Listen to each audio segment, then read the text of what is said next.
Facebook, en el canal, dicen que es taller de bíblico, pero no, es que es un taller de oración. De oración. Taller de oración, sí, Le padre. damos la bienvenida a todos los que nos unimos por medio de esta catequesis en nuestra parroquia del Santísimo Redentor para seguir fortaleciendo nuestra vida de fe, nuestra experiencia como cristianos a través de la oración. Chévere que ya llegamos a la cuarta catequesis. Y esta cuarta catequesis la vamos a llamar la oración de los justos. La oración de los justos. En el nombre del Padre, y del Hijo, y del Espíritu Santo. Amén. Dedicamos, Señor, esta oración a los justos, para que nos enseñes con tu palabra, con la fuerza del Espíritu Santo, que en nuestra manera de pensar, de ser y de actuar seamos justos en nuestras relaciones. No permitas que nada ni nadie nos aparte de tu amor, que siempre podamos transmitir nuestra fe desde lo que somos, tenemos, en la humildad, en la sencillez. Gloria al Padre, al Hijo y al Espíritu Santo. Como era en un principio, ahora y siempre, por los siglos de los siglos. Amén. Lo primero que hay que decir es que el plan de Dios para la humanidad siempre es bueno. O sea, el plan de Dios para la humanidad es bueno. Pero en nuestra vida diaria experimentamos la presencia de ¿qué? La experiencia de la presencia del mal. Muchas veces no entendemos. Si Dios es bueno, ¿por qué hay tanto mal? O sea, ¿de dónde diablos? Porque es la libertad que Dios nos da, libre albedrío. Gracias a Dios ustedes saben eso. Somos nosotros los Ya que... yo quedo curado en salud porque, bueno, los feligreses de nuestra parroquia, el Santísimo Redentor, saben que una mala libertad o una utilización de la libertad, Ajá. de las consecuencias, la Claro. maldad. Que Dios no tiene nada que ver con este asunto. Hace un mes, acuérdense, que todo lo que viene de Dios es bueno, o sea, toda la obra de Dios es buena, y aprendíamos a orar con la creación. Mire, si queremos orar con la creación, uno de los santos más fabulosos es San Francisco de Asís. ¿Por qué? Porque en cada cosa creada veía que la presencia de Dios, y con eso oraba. Bueno, entonces les decía que el plan de Dios para la humanidad es bueno. Todo lo que Dios planeó para el hombre es bueno. Pero en nuestra vida diaria experimentamos la presencia del mal. Sí. La presencia del mal. Es una experiencia diaria. Los primeros capítulos del libro del Génesis describen esa expresión progresiva del pecado en las vivencias humanas. Entonces ahí nos vamos a dar cuenta de Adán y Eva, ahí en el capítulo 3, versículos del 1 al 7, capítulo de Génesis 3, versículo del 1 al 7, Adán y Eva dudan de las intenciones benévolas de Dios, pensando que se trata de una deidad envidiosa que impide su felicidad. Ay, usted es boba, come de eso, es que él no quiere. Que no quiere que sepa, que sea igual a él. Mire cómo nace el pecado, cómo va naciendo el pecado. De ahí la rebelión. Ya no creen en un creador generoso que desea su felicidad. ¿Qué siembra? Siembra la cizaña. El pecado siempre va a sembrar la cizaña, Cizañero. que va a dañar mi felicidad. Su corazón, ese corazón de ellos que ceden a la tentación del maligno y es presa de delirios de omnipotencia. Si comemos el fruto del árbol, nos haremos semejantes a él. Si comemos del árbol, este árbol que nos están impidiendo, entonces seremos semejantes a ellos. Y esta es la tentación, queridos hermanitos. Siempre esa es la tentación que nos ataca. Nos siembran la cizaña en el corazón. Esta es la ambición que va a penetrar ¿dónde? En el corazón del hombre. En el corazón de cada uno. Pero la experiencia va en la dirección opuesta. Sus ojos se abren y descubren que están desnudos, se dan cuenta. Antes no se habían dado cuenta, pero el pecado hace que se sientan desnudos y sin nada. No lo olviden. El tentador es un mal pagador. Paga mal. Hermanitos, grábense eso. Ustedes y yo tenemos muchas tentaciones todos los días, pero cuando uno sabe que el tentador es mal pagador y que paga mal, ¿yo qué hago metido ahí? Si ustedes saben que fulanito de tal es mal pagador, ¿para qué le presta más? ¿Para qué se enreda más con esa persona? Ustedes me escucharon en estos días en las predicaciones, y hace rato, ustedes saben que yo repito muchas cosas. Yo les decía, no te acostumbres al pecado. Uno puede caer, todos los días caen. ¿Cuál es el problema? El problema es cuando uno se acostumbra, no, es que yo soy así. Es que ya yo no voy a dejar de ser mentiroso. Ya se acostumbró a ser mentiroso. No nos acostumbremos a eso, porque ahí es donde el diablo hace sus estragos. Entonces cuidémonos de eso, porque el tentador es un mal pagador y paga muy mal. El mal se vuelve aún más arrollador con la segunda generación humana, es más fuerte. Ahí entramos la historia de Caín y Abel. Génesis 4, del 1 al 16. Bonito para chance también. Génesis 4. ¿Cómo que le gusta el chance?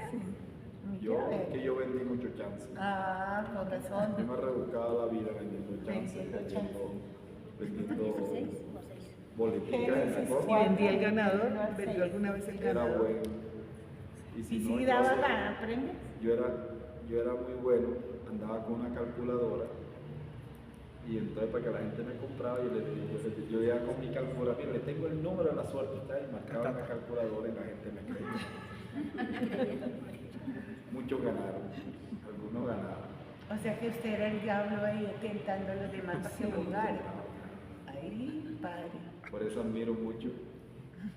No soy buen jugador, no apuesto. Bendito sea Dios que no. Pero fue una manera de rebuscarme la vida. Claro. A través de vender chance, de vender lotería no tanto, sino boletas en la costa. Sí, eso es boleta, sí. Incluso el Santísimo de mi pueblo, el Santísimo no, el Sagrario lo donó mi mamá a la capilla de mi pueblo como un chance que se ganó.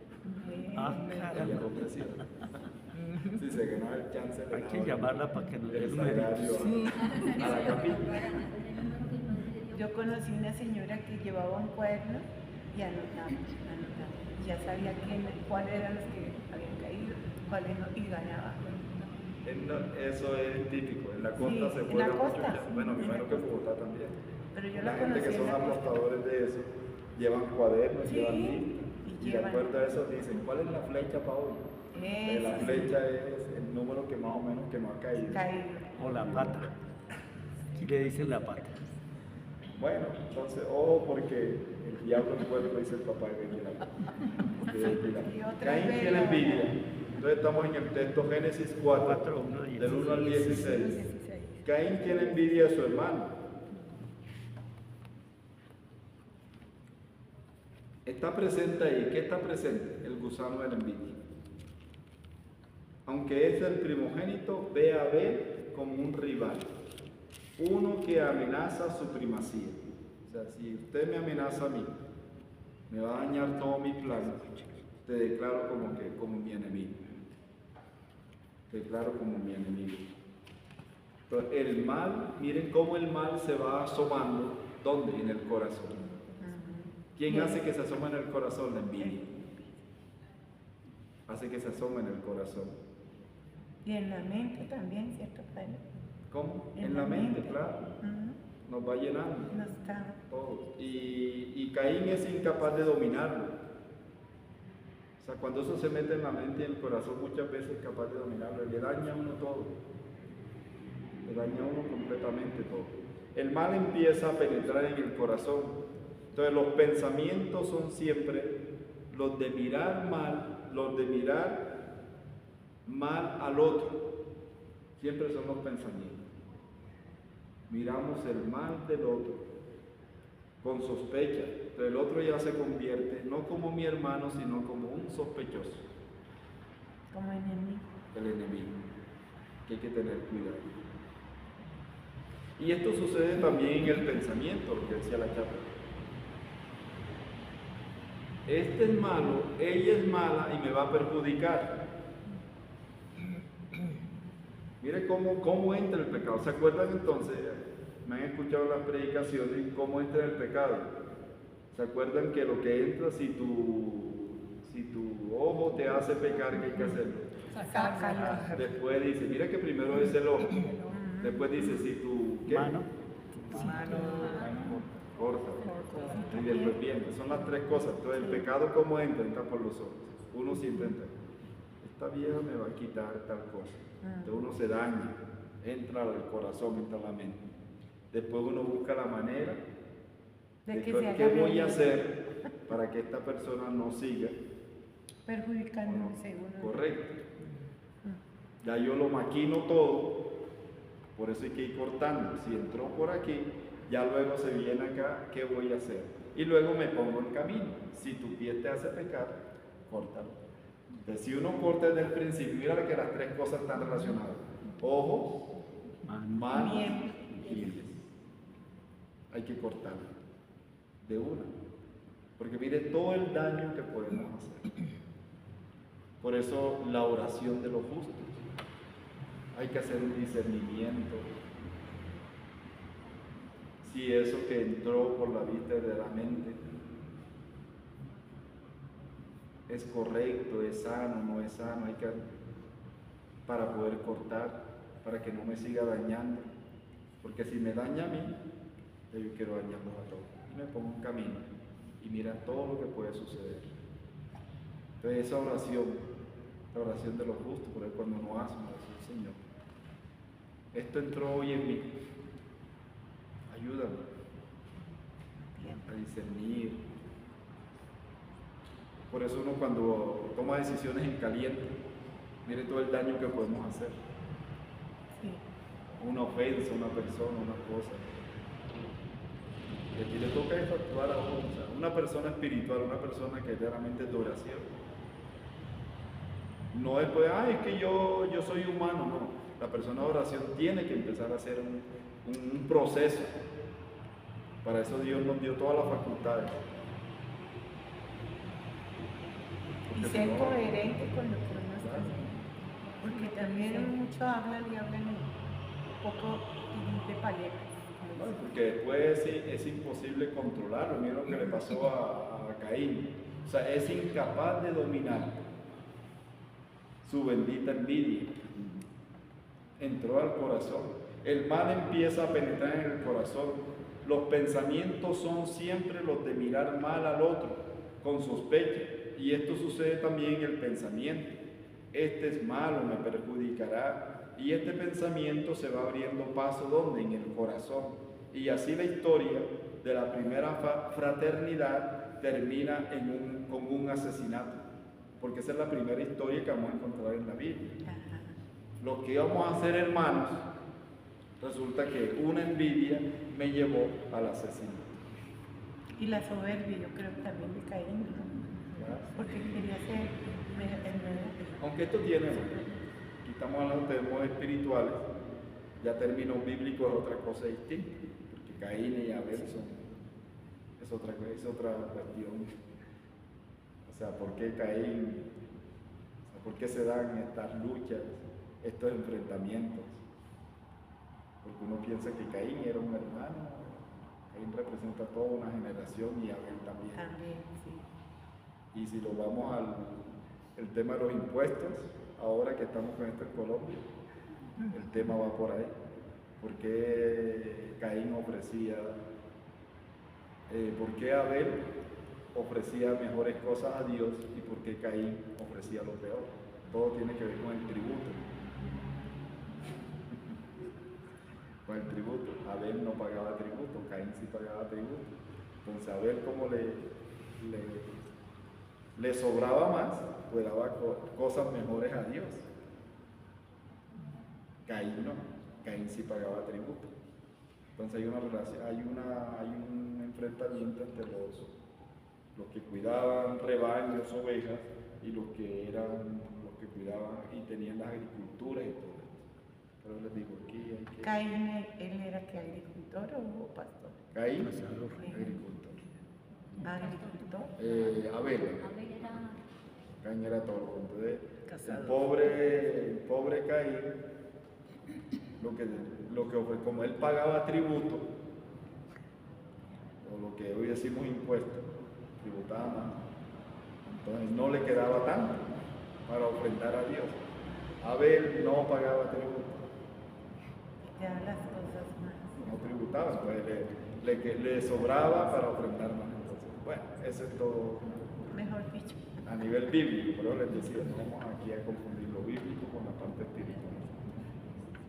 Pero mire cómo va entrando el pecado, cómo va dañando el corazón y cuál debe ser la oración de los justos. Es saber reconocer lo que va entrando, que nos va dañando. Señor, no me sostengo. Se me está dañando el corazón, mira esto que entró en mí, ayúdame. A tiempo, para no cometer una injusticia. Porque mira, Caín se dejó llenar de todo esto y mira la injusticia que cometió. Mató a su hermano por no saber controlar, por no saber manejar. Mató todo un proyecto, mató todo un sueño. Entonces miren que Caín es incapaz de dominar eso que entró a la mente y entró al corazón. El mal empieza entonces a penetrar en el corazón. Este es malo, me perjudicará, y este pensamiento se va abriendo paso en el corazón, y así la historia de la primera fraternidad termina en un asesinato. Pienso hoy en la fraternidad humana. Miren la guerra, ¿por qué se dan las guerras? ¿Por qué se dan los enfrentamientos? Y como estamos leyendo Lo de los reyes. de los reyes, imagínense desde esa época, tanta guerra, tanta envidia, y desear poseer lo de los demás, ¿no? Miren cómo se maquinan las estrategias militares. Ajá. O sea, el rey Nabucodonosor, todas las estrategias que hace para dominar un pueblo. ¿Y cómo lo domina? Vamos a traer a los más importantes, los retenemos, porque esos son los que piensan, esos son los que producen. Si los tenemos acá, el resto no. La gente humilde y sencilla, eso seguirán trabajando allá para nosotros, desde el campo, nos sigan laborando. Que el peligro son los demás. Miren hoy, es que creo que las lecturas de estos días, Es que preciso. vemos a nivel mundial, Lo de ahora, a nivel mundial, ¿qué hacen políticos. los políticos, los presidentes? Creo que el caso más es Nicaragua. La iglesia es muy pensante. Los que estamos en la iglesia, porque nosotros no somos bobitos. Que a veces desafortunadamente uno no aprecia lo que uno tiene, uno no valora lo que uno tiene. O sea, uno no sabe cómo tantas personas que son importantes, famosas, empresarios, cualquiera persona que dice, no, hoy el Señor tocó mi corazón, y se vuelven pastores sin hacer estudios, sin hacer nada, y dicen, ¿y esta gente cómo le sigue? Son famosos, importantes y tienen tantos títulos, y los coge una persona que ni siquiera tiene un conocimiento Y los envuelve. y los envuelve. Sí. Y a veces, o sea, a mí es como el celo, o sea, es como, no es envidia, sino como un celo, y dice, nosotros que nos hemos Quemada pestañas. las pestañas, 8, 10 años aguantándose en un superior, aguantando, porque no es fácil llegar a donde está, y después uno continúa, se prepara, se forma, Y la gente no valora eso. Termina dándole hasta moneditas. Bueno, hay un cura que porque a mí eso es lo de menos. Pero hay un cura que dice, padre, pero es que nosotros terminamos recogiendo limón. Tan preparados que somos, pero bueno, eso le hago un comentario aquí. Porque él se retiró y es un gran psicólogo, este padre. Y que él alimentaba a la comunidad con eso. Padre, porque el tema de la ofrenda y todo eso, eso es lo de menos. Aquí Dios proveerá, Dios. Pero dice uno, la gente como que no valora eso. Sí, padre, Lo comparan igual a uno, o sea, ¿cuánto muchas personas en un semáforo dan que 1,000 pesos, 200 pesos? Igual, vayan en una misa. Pero mucha gente que yo he recogido la limosna, padre, llegan y hacen así, no tienen nada, sino para que uno los vea más. Y uno dice, que nada, no he hecho ni una moneda. ¿Qué es lo de menos? Es decir, eso no es. ¿Pero qué es eso? Eso se ven. Pero si no es para decirles como que no apreciamos y no valoramos la obra que tenemos. Uy, sí, a mí yo digo, pero eso es de apariencia nomás. De que hacen así, no echan Y ni los una catecúmenos. Ellos se están engañando. Catecúmenos hacen eso también. ¿Sí? ¿Y por qué, padre? No, ellos lo tienen bien claro. Cuando ellos hacen sus actividades, retiros, ellos le pasan su ofrenda, entran, dependiendo de lo que den. O sea, ellos no, algunos dan, otros no dan, otros son muy generosos, otros. Bueno, es un tema, sí. Eso no es sí, yo sé, pero lo que venimos, sino que a veces uno no valora, pero el tema espiritual. No valoramos, por ejemplo, el tema de la Eucaristía, la riqueza que tenemos en una Eucaristía, toda la grandeza del sacramento de la Eucaristía. Comulgamos de cualquier forma, no entendemos siquiera. Ustedes se han dado cuenta que hay personas que comulgan y se van para donde, para el sagrado. Sí, eso no tiene sentido. Sí, no es que lo tiene, no es que lo acabó de comulgar. padre. No, como que no tiene Y el conciencia. cristiano católico sabe que lo que recibió que es resurrección. Usted está comiendo resurrección. Usted está comiendo pan de vida eterna. Está contigo. No tengo que irme para otro lado, pero bueno. Sí, también. Son los desajustes espirituales que nos. Pero eso hay que poco a poco, hay que tener paciencia. Y en eso consiste las catequesis, la oración de los justos. Entonces miren que en la descendencia de Caín se desarrollan los oficios y las artes, pero también se desarrolla la violencia, expresada en el siniestro cántico de la Amet, que suena como un himno de venganza. Yo maté a un hombre por una herida que me hizo y a un muchacho por un cardenal que recibí. Caín será vengado 7 veces, mas Lamec lo será 77. Génesis 4, 23, 24. O sea, es como un himno de venganza, la venganza.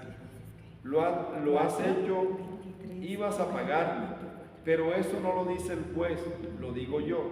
Y yo me vuelvo juez de la situación, y así el mal se propaga como un incendio hasta ocupar todo el cuadro.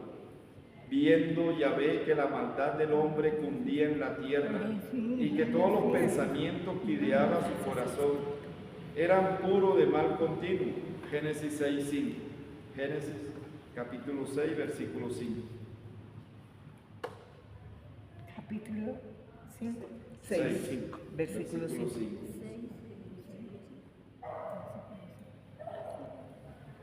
Ahí nos encontramos los grandes frescos del diluvio universal, capítulo 6 y 7.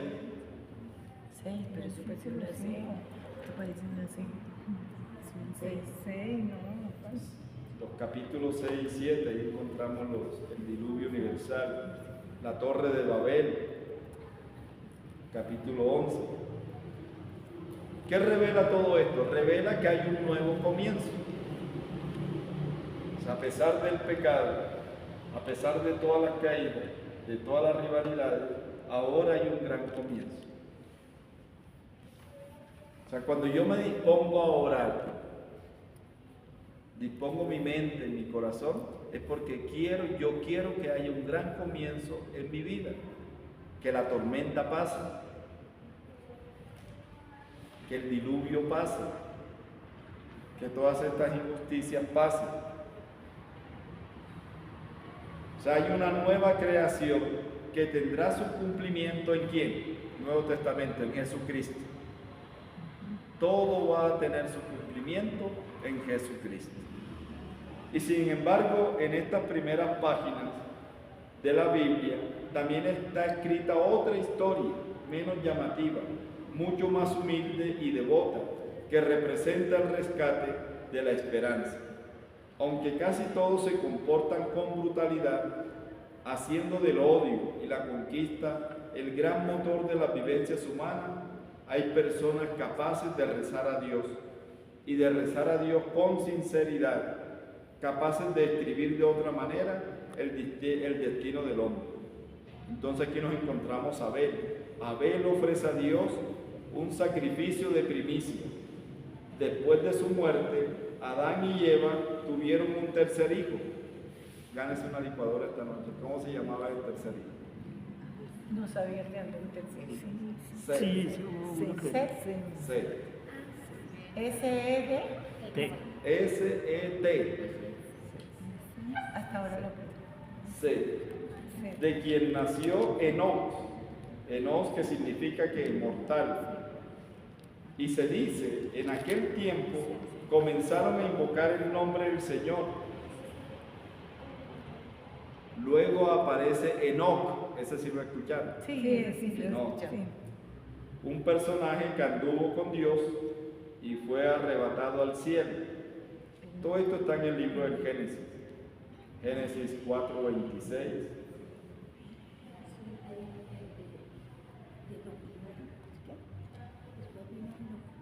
Abel ofrece a Dios un sacrificio de primicia. Después de su muerte, Adán y Eva tuvieron un tercer hijo, Set, de quien nació Enos, que significa mortal. Y se dice, en aquel tiempo comenzaron a invocar el nombre del Señor, 4:26.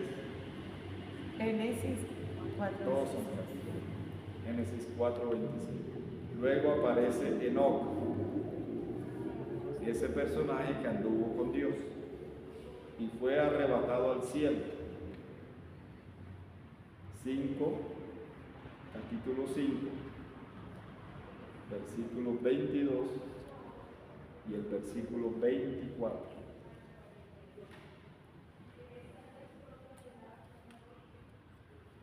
Y finalmente está la historia de ¿quién? La historia de Noé. ¿Quién era Noé? Según la Biblia, un hombre justo que andaba también con Dios. Génesis 6, capítulo 9. Génesis 6, capítulo 9, capítulo 6, versículo 9, frente al cual Dios detiene su propósito.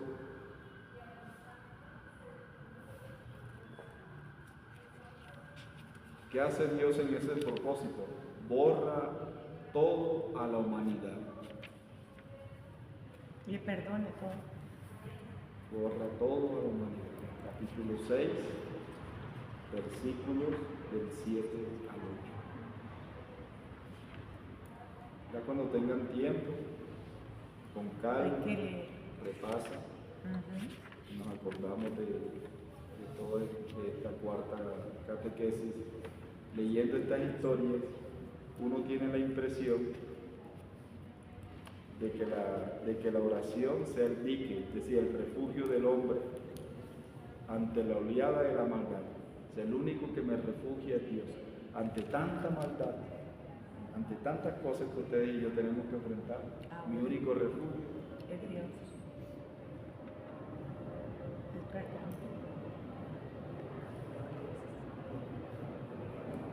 Por eso necesitamos momentos, espacios. La oración no es un juego, digamos que la oración es... Y a veces nosotros no valoramos la oración de la iglesia. Por ejemplo, ustedes, que de pronto algunos conocen que es la liturgia de las horas. Cuando oramos desde la mañana hasta por la noche, hasta la última oración que tenemos. Siempre para estar en contacto con Dios. ¿Por qué con Él? Porque es nuestro único refugio. Porque durante un día todas las tormentas que tenemos que pasar, todas las dificultades, y uno se refugia en fulano, en sutano, en mengano, nos refugiamos en el celular, nos refugiamos en otras cosas, no pasa nada. Y en el que tenemos que refugiarnos, no nos refugiamos. Que tiene que ser así. Entonces miren la importancia de abrir espacios en nuestra vida para que Dios sea Dios en nosotros. Esa es la oración. Entonces la oración del justo, que es el tema de hoy, la oración de los justos es crear espacios en mi vida para que Dios nos guíe. Porque tantas situaciones adversas que enfrentamos, uno se levanta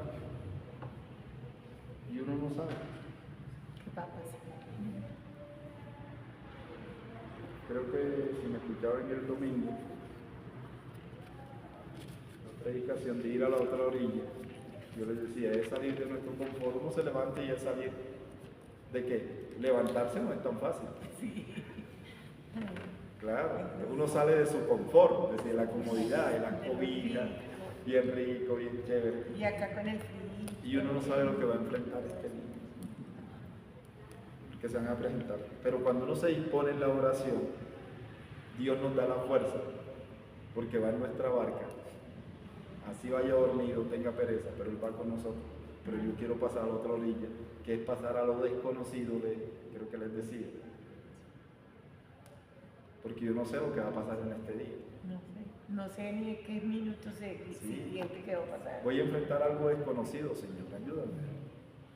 Pero no, a veces nos levantamos, sin Dios y sin Santa María, como decía mi mamá. Sí. ¿Cómo disponernos a lo que viene, para lo que hace? Esa es la oración de los justos. Abrir el corazón. Abrir el corazón a Dios para que Él tome Abrir corazón y mente. y no cometer lo que hizo Abel. Se dejó llevar de la envidia y que cometió un asesinato.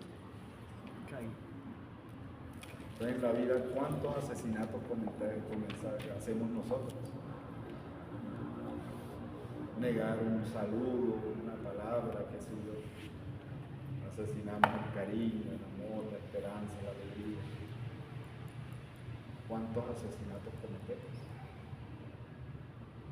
Por descuido. Entonces miren que la vida de oración nos ayuda a llevar mejor la vida. Estamos acá. Estar más disponibles para que Dios trae. Recuérdense, ¿qué es la oración? Crear espacios en mi vida para que entre Dios y los míos. Es dejar que Dios sea Dios en mi vida. Ya no soy yo. ¿Se acuerdan de San Pablo? Sí, ya no soy yo. Es Cristo quien vive. Es Cristo quien vive. Es por eso que voy a hacer hoy, ya no es por mí. Ya no es la envidia, ya no es el dolor, ya no es eso. Lo que hago hoy es por Dios. Es por Cristo. Y eso me da fuerza para continuar. Me pasa.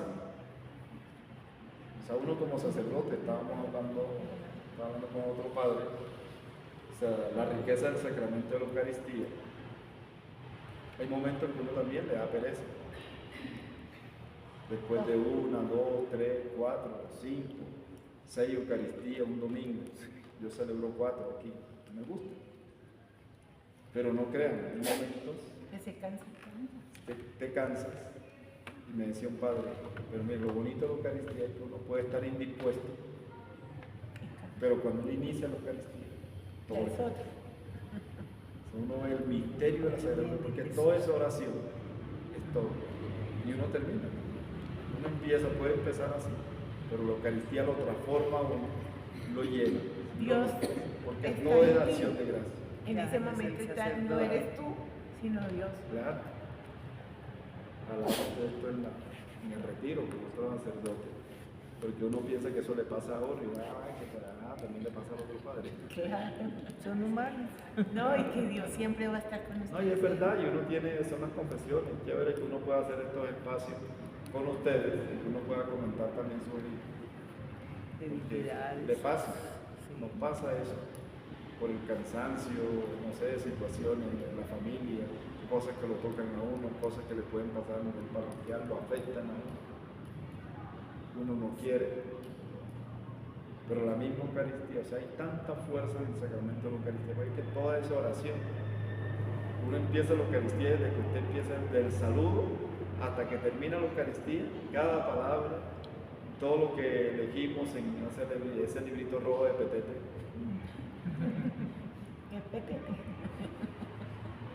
Padre, yo oí que ahorita en la última aparición de la Virgen de Medjugorje, la Virgen les decía, está bien que recen el rosario, pero lo más importante, lo que yo les pido, vayan a la Eucaristía, porque es lo máximo que hay. Eso y yo no sé si será, pero que ella, la última aparición decía eso, que tenemos que ir a la Eucaristía, que era bueno rezar el rosario y todo eso, pero la Eucaristía es un acto sublime. Es que uno lo que uno come, es decir, este es el pan de vida eterna. Exacto. Es que comulgar, comer uno comulga en vida eterna, comulga resurrección. ¿Cómo no me va a nutrir? ¿Cómo no me va a llenar? Adiós vivo. El que más cercano está aquí al misal y todo esto y es Santiago. O sea, la riqueza que hay en un prefacio, en una plegaria, en todo. Si la comunidad estuviese mucho más atenta, toda la Eucaristía es pura oración. Pura oración. Y dependiendo del acontecimiento.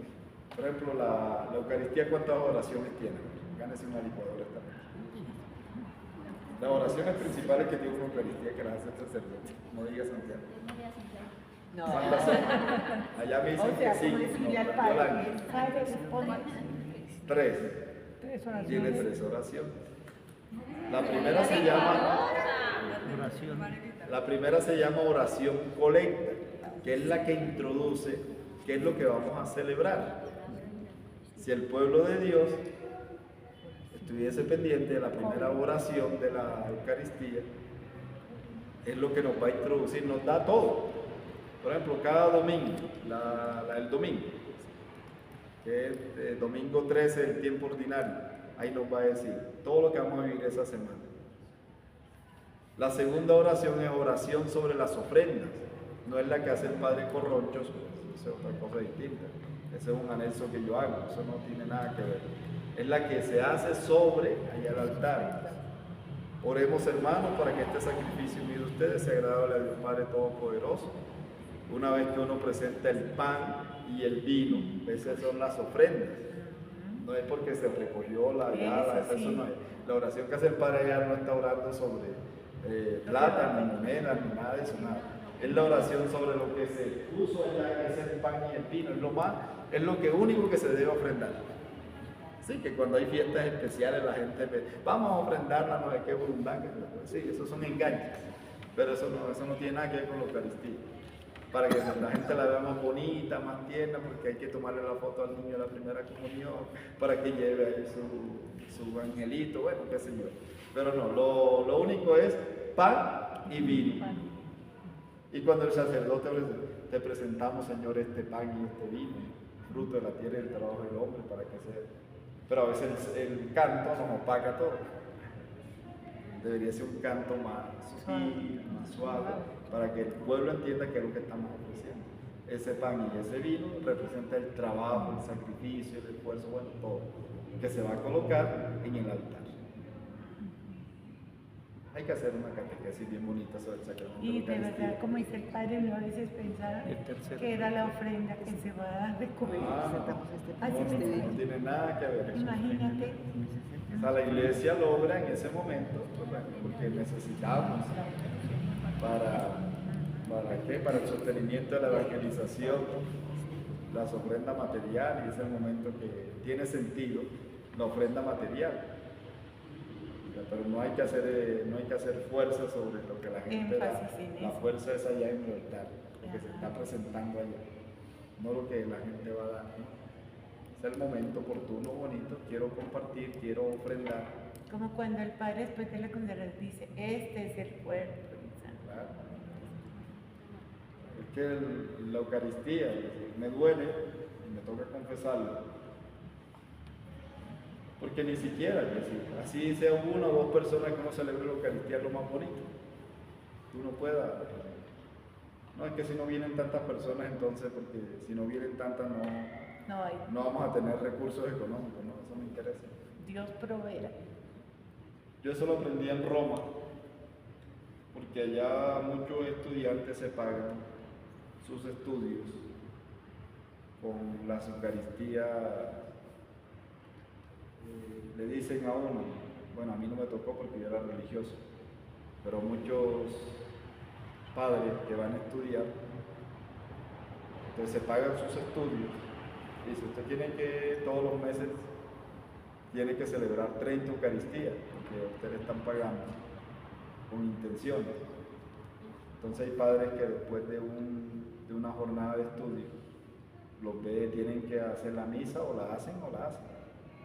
Entonces los ve uno en un templo. Venga, acompáñame a rezar, como si estuviera aquí en Santiago, acompáñame a hacer la Eucaristía de hoy. Porque tengo que hacer la intención por una persona que está ofrendando. O sea, es triste que uno tenga que hacer eso por una intención, que de pronto no. El valor de la Eucaristía, que es tan espiritual, tan grande. Pero bueno. A veces toca así, hay sacerdotes que a veces hasta medianoche, porque se acordaron que no han ofrecido la Eucaristía del día, por esa intención, y hay que hacerlo. Y los ve ustedes en los altares, en esa iglesia, rezando, y hay que acompañarlos. Si no le toca así, si no tiene otro compañero, pues le toca celebrarla sola. No debería, porque el valor de la Eucaristía es el valor espiritual. Como si uno, no, es que hay una sola persona, no, vino una sola persona, ay, no hay misa porque hay una sola persona. Sí, ¿qué tal? Entonces no hay intenciones, entonces no voy a celebrar, Padre. Eso no está bien. O sea, yo no puedo limitar la Eucaristía por una intención, por una bonito, si hay una, pues celebremos. No hay una que me va a responder. No, y según la Biblia dice, donde hay dos o más en nombre mío, ahí estoy. Está bien clarito. Porque toda es oración, toda la Eucaristía es oración. Entonces, Vale, por eso. la tercera oración, ¿cuál es? ¿Cómo? La tercera dice que las tres oraciones de la Eucaristía. La segunda La es sobre las tercera, ofrendas, sí, y la la tercera tercera es la la tercera. poscomunión. La tercera, Poscomunión, Ah, después de la comunión. Pos, Después de la comunión. después de la comunión. Esas son las tres oraciones que hacemos en la Sagrada Eucaristía. La oración colecta sobre las ofrendas y la oración poscomunión. que dice que, ¿cómo empieza? Ya para cerrar La que ya cierra. la última. El sacerdote dice, Oremos. pues, después de la oración que yo hago a la Santísima Virgen María, que esos son enganches del Padre Corrocho. Sí. Eso no hace parte de la liturgia. ¿Cómo? Colecta. Colecta. La oración cuando inicia. La que nos introduce a lo que vamos a celebrar. Oración sobre las ofrendas. Todo tiene relación. Si usted le presta atención a la Eucaristía desde la primera oración, las lecturas que se proclaman, eso tiene.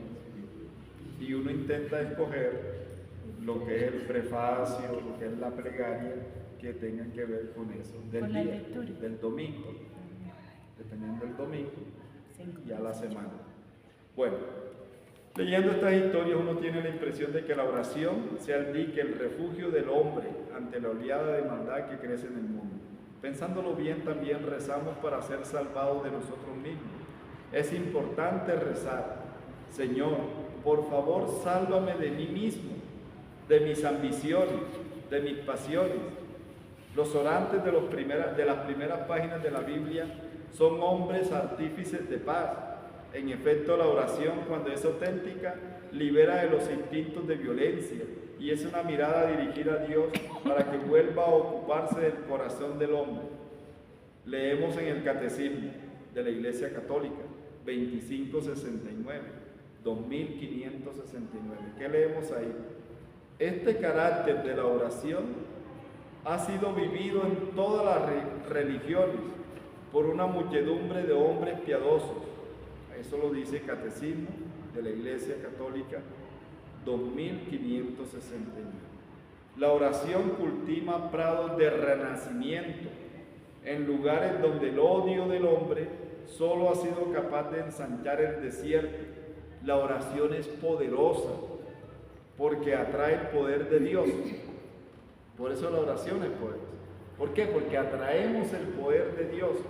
Y el poder de Dios da siempre ¿qué? Vida. ¿Se acuerdan? He venido a traer vida en abundancia, para que la tengan en abundancia. O sea, el poder de Dios siempre es un poder de vida, de esperanza. Siempre, siempre es vida. Es el Dios de la vida y hace siempre renacer. De la oración tiene algo que renacer. Por eso hay que fomentar la oración.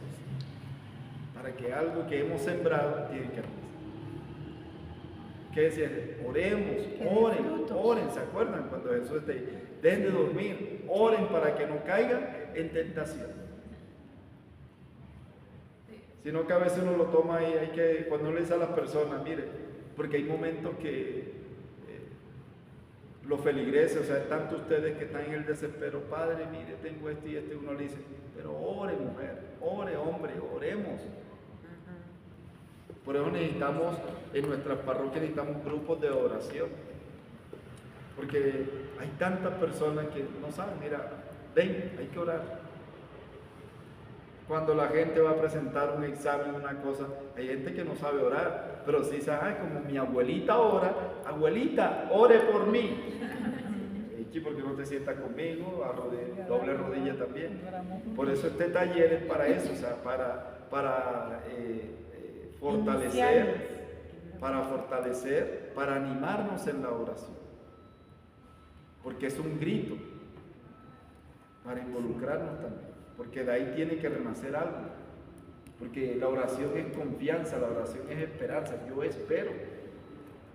Es que no quiero que pase esto, Señor. Por eso vengo ante ti, porque confío, creo y espero en ti. Porque eres el Dios de la vida y porque tú haces renacer. Por eso el señorío de Dios pasa por la cadena de estos hombres y mujeres, a menudo incomprendidos o marginados en el mundo. Pero el mundo vive y crece gracias al poder de Dios, que estos servidores suyos atraen con sus oraciones. Por eso necesitamos una comunidad que ore, sin oración ni pío. Son una cadena que no hace ruido, que rara vez salta a los titulares y sin embargo es tan importante para devolver la confianza al mundo. Hay una historia, un jefe de gobierno importante, no de esta época, sino del pasado, un ateo, que no tenía sentido religioso en su corazón, pero de niño escuchaba a su abuela rezar y eso permaneció en su corazón. Y en un momento difícil de su vida, ese recuerdo volvió a su corazón y dijo, pero la abuela rezaba. La abuela rezaba. Así que empezó a rezar con las fórmulas de su abuela. Miren que las jaculatorias son importantes. Lo que yo hago a la Virgen es una jaculatoria. Y hay muchas jaculatorias que uno puede hacer. Cuando uno se la enseña a un niño, a un joven, en los momentos difíciles. ¿Cuántos niños y cuántos jóvenes? O nosotros ya viejos nos acordamos de esas ejaculatorias, de esas repeticiones en los momentos difíciles, porque no tenemos más donde agarrar. Y muchos dicen, pero es que mi abuela rezaba, decía tal cosa. Y uno repite. Por eso esto hay gente que nos critica, que porque repetimos, ejaculatoria, siempre lo mismo, tal cosa. Pero cuando hay problemas y tú no tienes, se acude a eso. Que son cuestiones tan sencillas.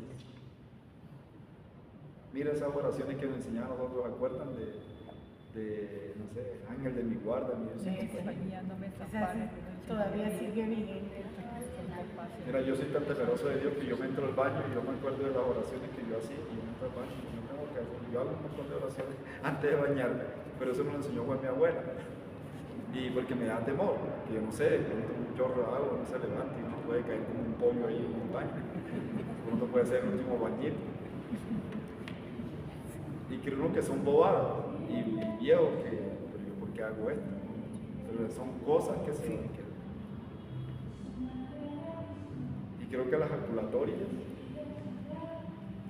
o cuántos niños o cuántos jóvenes en un momento inesperado que quedan solos, a la abuelita le dio un yello y empiezan a rezar y empiezan a hacer cosas, a repetir. Entonces yo creo que, ¿sabes? De pronto porque hoy que el mundo moderno, que la tecnología, que una cosa, que lo otro, no podemos que desistir, no podemos quedarnos callados, hay que perseverar y seguir la manera y la forma, como la iglesia nos ha enseñado, con cosas tan sencillas, oraciones tan sencillas, y encontrar el sentido del fundamento, no rezar por rezar, no orar por orar, sino que todo tiene sentido, cada palabrita. Después que terminemos todo esto, después oraremos con el Padre Nuestro, con cada petición, con los mandamientos, qué significa cada uno, y cómo puede enriquecerse espiritualmente.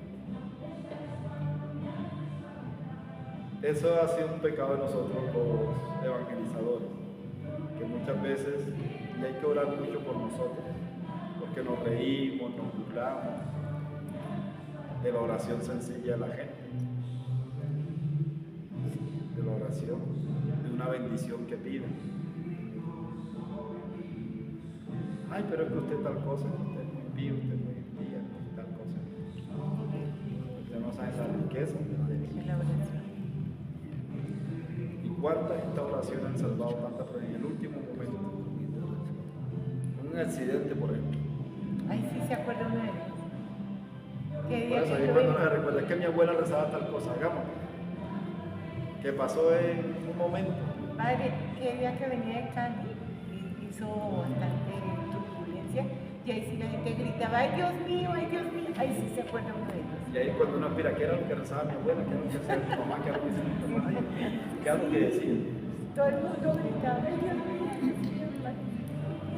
Claro, la oración de los justos. Por eso es tan importante enseñar a los niños a rezar. Es tan importante. Y no podemos perder esa Desde costumbre. pequeñitos.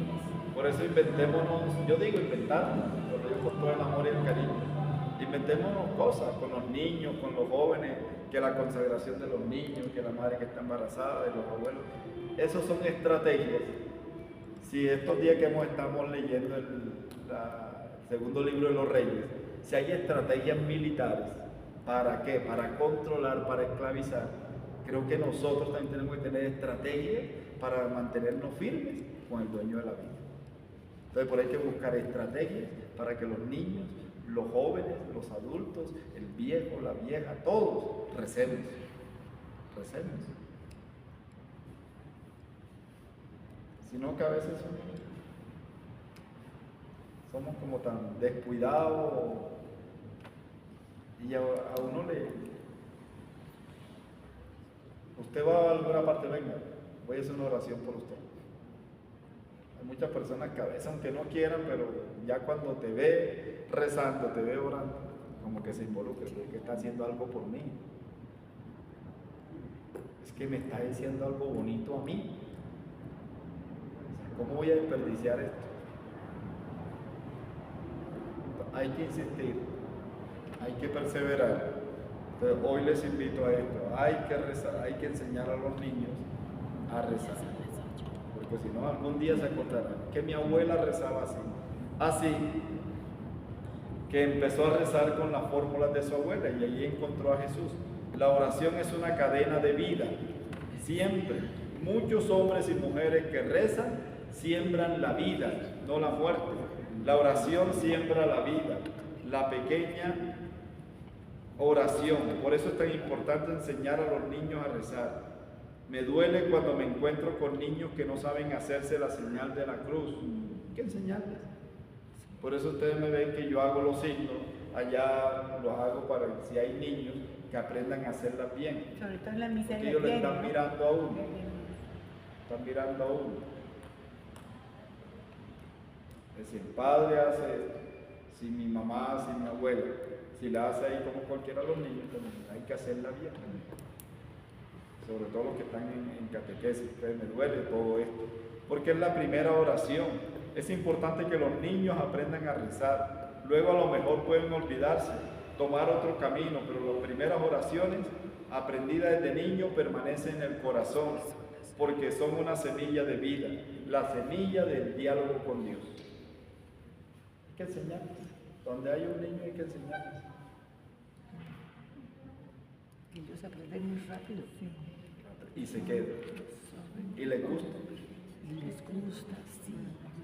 Si no cabeza, no, es que yo, toda esta época moderna y con las nuevas ideologías, no, yo no voy a involucrarme en esto. Hay que involucrarse, no porque sabemos que involucrarse.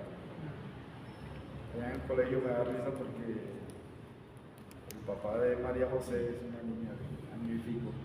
Los papás decidieron últimamente ser ateos, pero los abuelos son muy católicos. Soy el capellán del colegio. ¿Qué hacemos? Que echamos agüita y rezamos. Pero ustedes son los abuelos. Tienen que enseñarle a María José. María José de año y pico ya habla de Dios y habla de estas cosas. Los papás no saben, pero saben que lo estamos haciendo.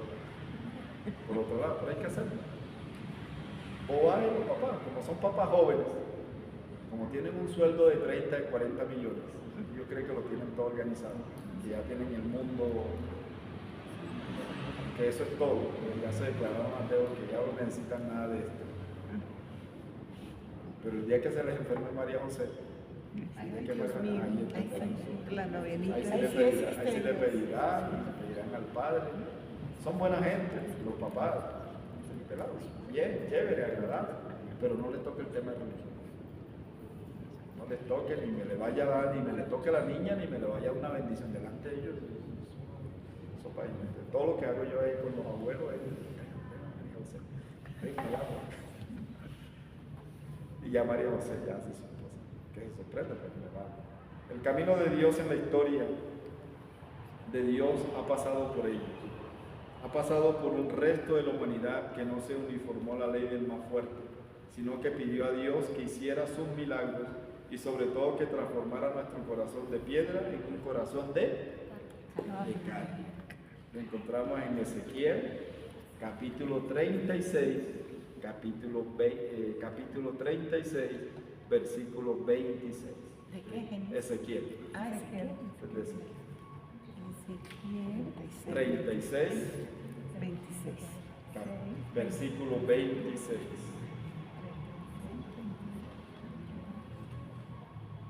La humanidad que no se uniformó a la ley del más fuerte, sino que pidió a Dios que hiciera sus milagros.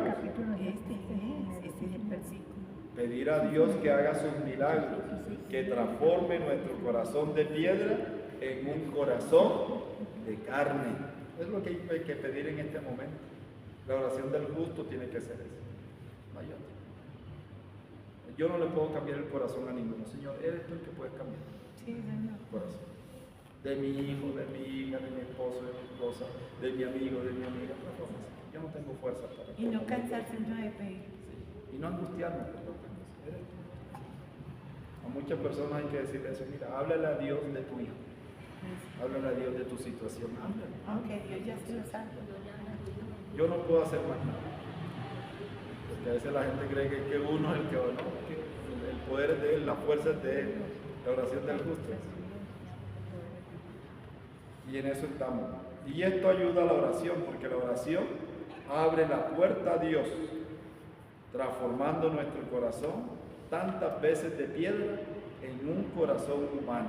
Repito, esto ayuda a la oración, porque la oración abre la puerta a Dios, transformando nuestro corazón tantas veces de piedra a un corazón humano. y se necesita mucha humanidad. Hoy tenemos que volver a ser humanos. Miren que todo el plan pastoral de la diócesis es ser misericordioso, ser buenos samaritanos. ¿Qué nos están diciendo? Tener un corazón humano. Tener un corazón humano. Porque hoy se necesita mucha humanidad. Y con la humanidad, cuando hay humanidad, se reza bien. Cuando hay humanidad, se reza bien. Si uno se cree divino, reza mal. Porque entonces yo lo que hago es que el malo eres tú, yo soy el bueno.